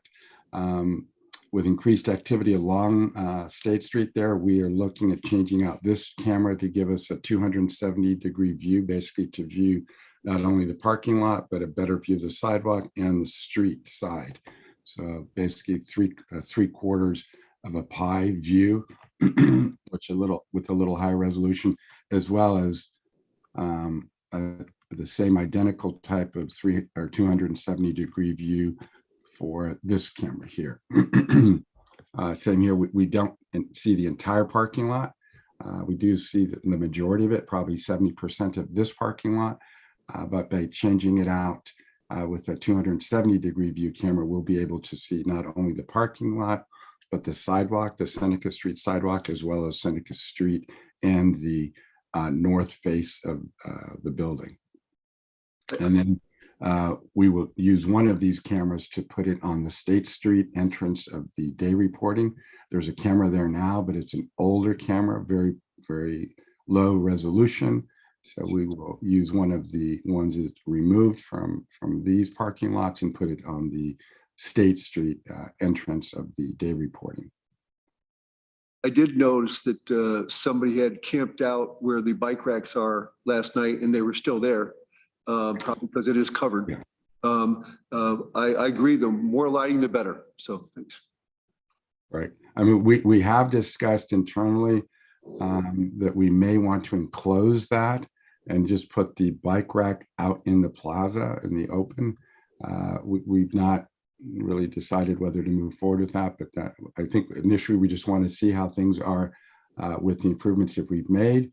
And if things like you've mentioned, Randy, continue, then we might consider enclosing that. Thank you. If they need a canopy, I would recommend moving the one from in front of this building. Okay. Okay, anything else on this issue for Arel? Okay, the next thing we want to talk about is the Red House on North Tioga Street. And I noticed that Jay is here also for this discussion, and Arel. And Lisa, do you want to start this, or you want Arel to start it? We need to know what the recommendation is from you folks. I can start us off with a discussion. I, in preparation for this meeting, went back and reviewed the June meeting where this was last discussed. And Arel had shared an outline with the options before us for both the Red House as well as the dental building. So I think starting off with a summary of that is probably a useful place to begin.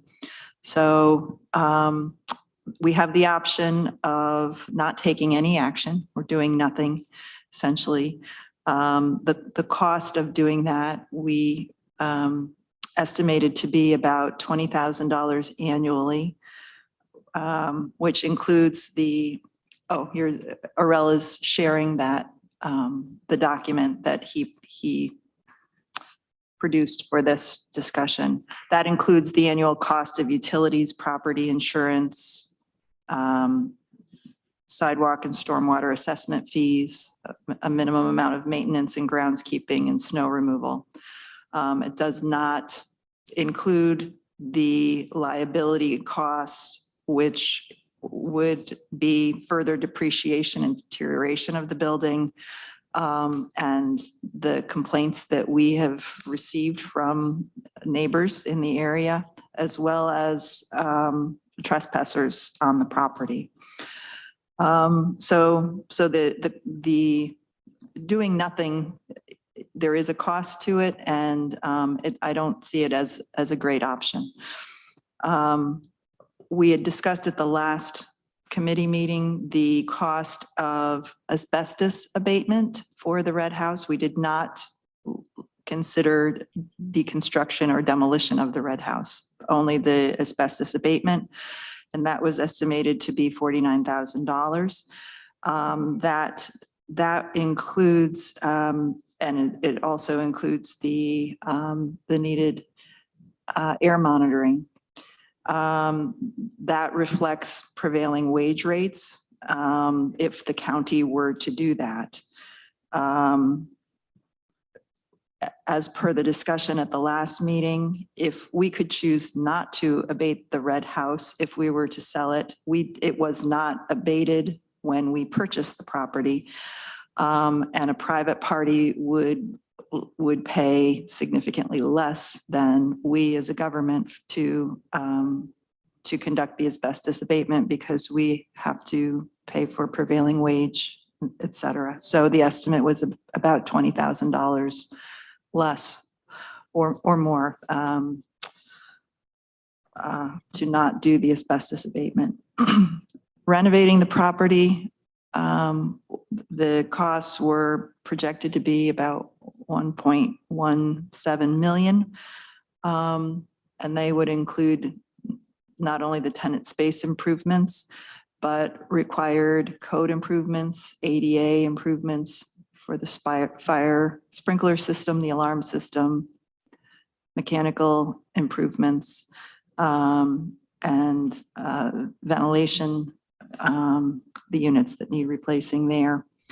And we, thus far in our future planning and the space study that was just conducted with Holt did not include the use of this space and the renovation of this space for future county use. So we have, as of yet, not planned on this being part of the center of government as we once were a couple of years ago. So the final option would be the sale of the property, which our assessment director had assessed to be about $300,000. And that assumes enough land for the shared driveway and parking in the rear of the building. So I think that that's in essence where we are right now with the options before us. And I think the options leading to considering the sale of the property. That would open it to Arel or to Jay for further comment or discussion. Either of you want to speak at this point, or should we just open it up for questions? We'll open it up for questions. Jay, I brought up the idea last time about the red house, the idea of the possibility of selling it, but with a ground lease. In other words, the county would keep the ownership of the land underneath it and can lease with it the driveway and X number of parking spaces, for example. I think that would be a good possibility here, which would preserve our long-term options for that property. And I wondered, you said you might look into that a little bit. Did you do that? Or have you? Yeah, no, it's definitely an option. I think with a smaller type of property, which doesn't have the complexities of some of the developments that we've talked about, something like this could easily be done. It could provide a easier path into the property because a person wouldn't have to buy the land. They would have a yearly rental payment for it, but that reduces the cost of entry. And especially if we were to sell the red building, being in the historic district, they're going to have added costs to renovate it. So that may provide a lower barrier for more people to enter in and maybe try to renovate that property. I remember we talked about that option also when we were ended up selling the old library site. That was discussed, and I remember the question coming up, well, would there be a problem with the buyer getting a mortgage? And the answer on the old library site was no. And as we know, Cornell does a lot of this with their houses up on University Ave and other things where they sell the house and keep the land underneath. So that's my thought about it. The other option, of course, is to deconstruct it. And I don't think the community would be very happy about that if we did it, but that is a possibility. Ann. Thank you. So what would be the number of years for a land lease? Jay, do you have an idea? I mean, typically you do a 99, but you would need to do at least something 49 or more in order to transfer ownership. And so if we did say at least a 49-year lease, so we'd be held to them leasing somebody leasing the land, or if it's got sold, would we have the option to change that lease for a new owner, or does that transfer automatically? I mean, you could build in really whatever you would want to do. I would definitely keep in, typically what would be done is you would just extend that lease further on, or just transfer the remaining years of that lease onto the new owners for that. But then you would always have that ability to then take back that improvement if you wanted to at fair market value. Okay, yeah, I like that. To me, I see that as a compromise for the, that Mike brought up for the land lease. Of some of the things that we've been talking about.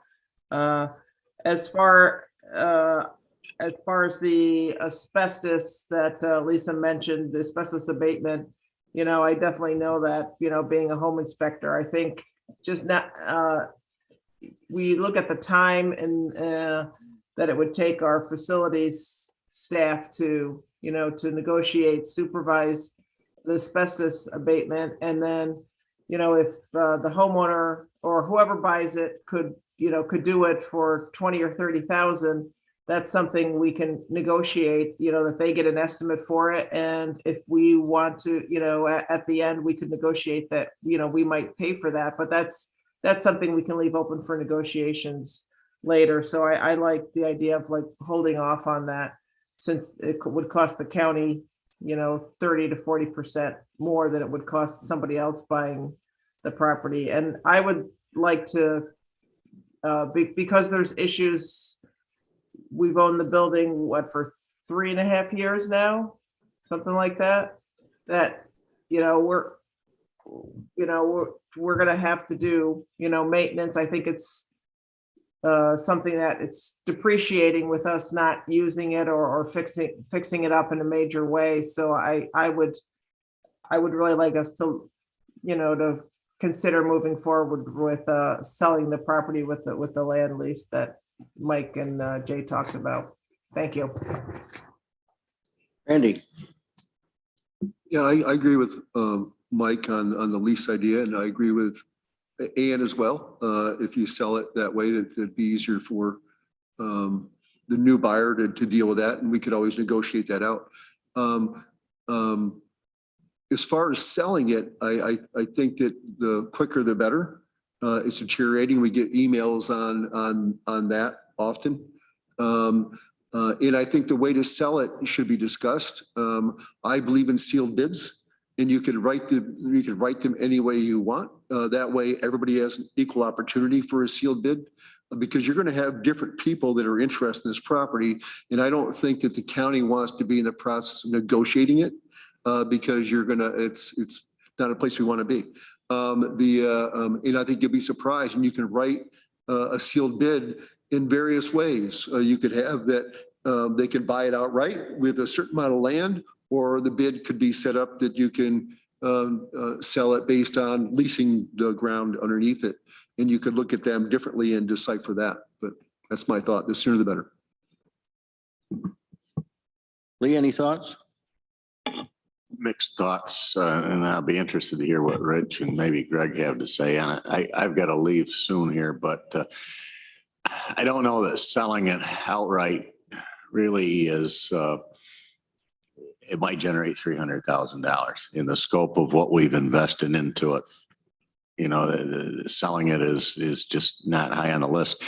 The other thing is that with a ground lease, you're still kind of foreclosing some opportunities that the county might have to fully develop the site. Yes, you could get it back with a lease, but pay the fair market value for the improvements that have been put into it in the meantime. And you've already carved off parts of the lot for affordable housing along Sears Street. So, I mean, we're kind of taking away a lot of the site potential you might have for whatever purposes the county might have down the line. And so I'd be interested to hear what others have to say. And I'm not for spending any more money on into that house to sustain it. So I'm just trying to understand what you're saying. Are you saying you would want to consider taking it down? Yes. Okay. Rich. That's Hinged fine. on what Rich has to say here. Well, there's several different balls in the air here. One is I'm not a great fan of ground leases. They, I think, confuse the actual ownership, and they act as a disincentive to real investment in the property, in that the owner doesn't, there's usually a clawback provision, whether we'd have that or not. But if we don't have it, then why do it? And if you have it, somebody is not going to do the kind of work in the building unless they know they're going to be compensated for it on the back end. And I think that's borne out by a lot of the Cornell properties that are on ground lease. I agree with the assessment. If we're going to sell the house, then allowing a new owner to deal with the asbestos abatement probably makes sense because they can do it much cheaper. The concern I have is the exterior of the facility, which we have not done anything about. And I know that that's a fair investment. Rel, I think you spoke to what that would cost to deal with abating any lead that might be on the exterior of the house to get it painted. But we have a wasting asset. I know that my constituents in the neighborhood are very unhappy about the look of the building. And maintaining the exterior would actually preserve value in a way that the asbestos is just sitting in there on the inside to the extent there's any there. But not dealing with the outside means you're going to get building rot in and reduce value. So I would urge this committee to really look at funding some money to get the exterior painted. And I would just, if we're going to sell it to somebody. Thanks. Well, I guess I don't totally agree with Rich, certainly about the ground lease and about spending the money on the painting. Oh, Greg, I didn't see your hand. Go ahead. I'm going to stop and let Greg speak. All right, sorry. Thanks, Mike. I appreciate letting me speak today. I know I'm not a member of the committee, but thanks for giving me the time. I guess I had a couple of questions. One, I agree with Rich's sentiments around the ground lease. Even though it is an option, I do think it creates some challenges and lack of true investment. I guess my first question would be to Jay. Jay, if that were a vacant lot, how would the assessed value change in that area? I'd have to take a look, as we don't have a whole lot of small vacant land parcels, so I'm not up to date on if you were to ask me what a development site would be in that area. But for residential wise, you're probably looking at somewhere between $70,000 to $100,000 for a lot. Being where it is, I'd be on that lower end of that size, but I'd have to look on the other uses. So, we're not talking, I don't see a doubling.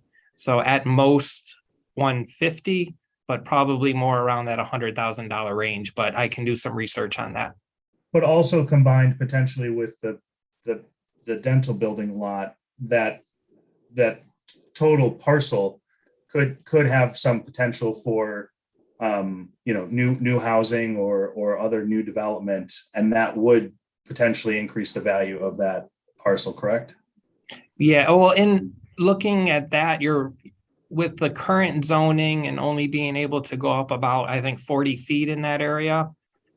But the one of the bigger problems is if we were to tear that house down, that lot is still in the historic district. So we could tear it down, somebody else couldn't necessarily. So with that, I don't know about redeveloping on that site with half being in a historic district and the other half not. That would make it more complicated. If we remove the historic district, you're probably looking at, say $60, $70 a square foot for the land value for that development site based upon a 40-foot height limitation. And then if we were to sell the building to somebody and sort of get it off of our books, we would have to create some sort of shared driveway easement agreements. And that would restrict our ability on the dental building parcel, correct? Yes. But I think we would build that easement into how we would access that property as well. So Okay. that would be our entrance in as well. Yeah, I guess my only thought, just as a member of the legislature, I don't think we should definitely. I don't think we should be spending money to maintain a building that we're not going to be using. And I also think that some of the options create further restrictions for the use of the future parcel at where the dental building was. So, I think it's pretty cost prohibitive to bring that up to a modern standard. So I would be more in support of removing that building or deconstructing that building.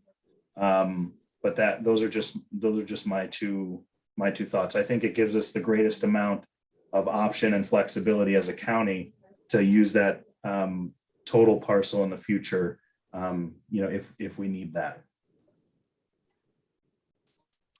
Well, I'm not exactly sure where we are right now. Randy's got his hand up again.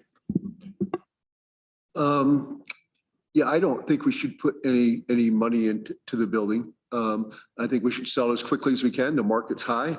But I do, Rich, I'd like you to address that. Do you think that people would want that tore down in that area, or do they want to see it saved? What's your thoughts? I think we would receive a lot of public criticism if we took it down.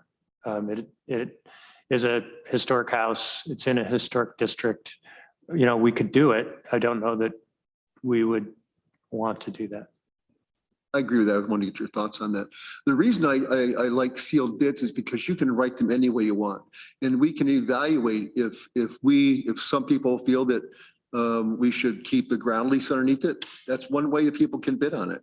But we should also have the option to say, well, no, it's going to be tough to buy if you don't own the ground underneath it.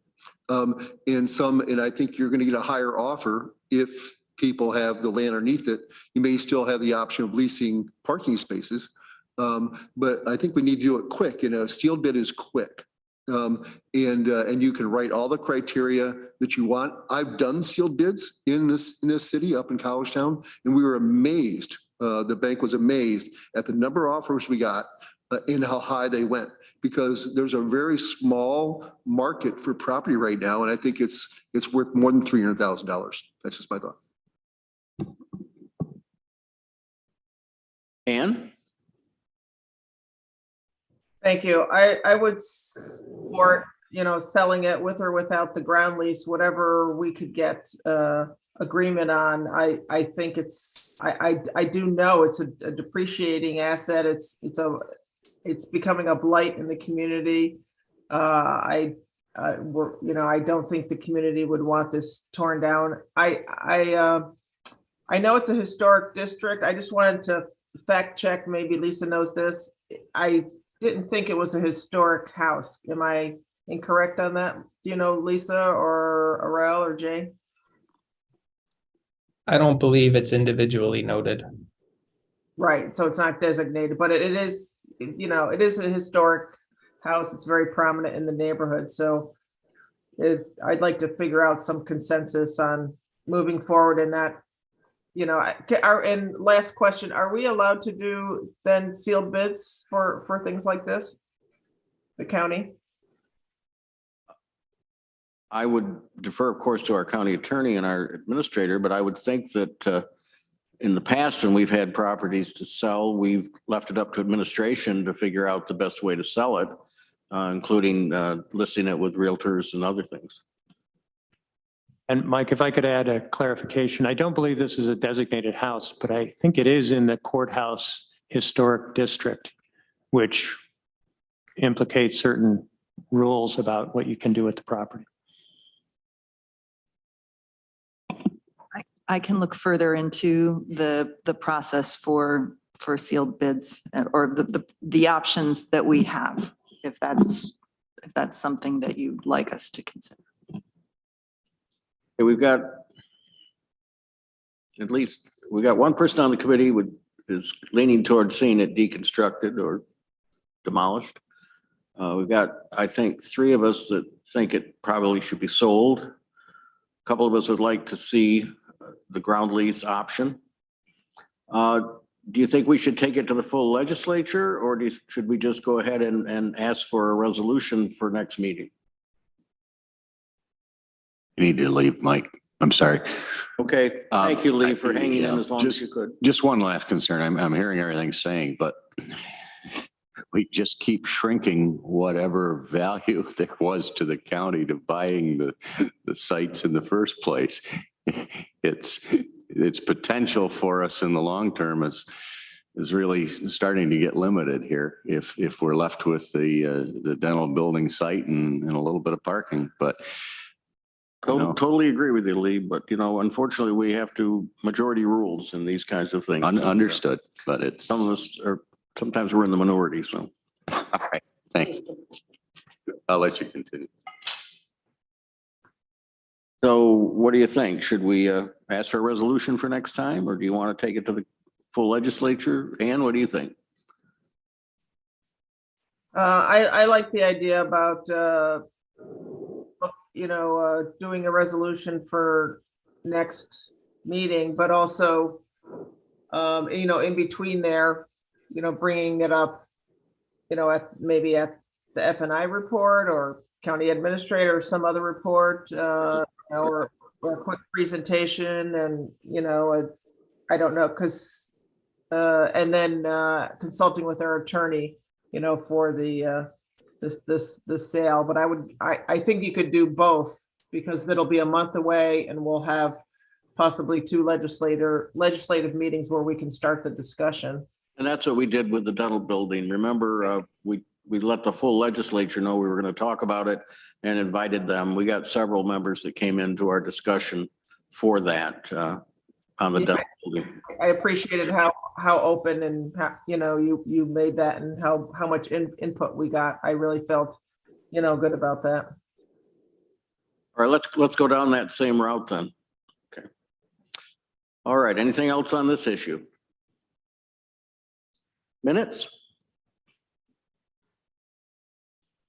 I'll move them. Ann's moved them, Randy seconded them. Any discussion about the minutes? Let's vote. Ann? Yes. Randy? Yes. And I vote aye. Lee had to leave. Anything else for the committee before we adjourn? Lisa? May I just ask for clarification, as we will bring forth a resolution as you have requested? I can talk. Oh, we can talk about it. Okay, perfect. Thank you. Okay, I guess we're adjourned. Thank you all. Thanks for all of our staff folks that are here, and you make our meeting better.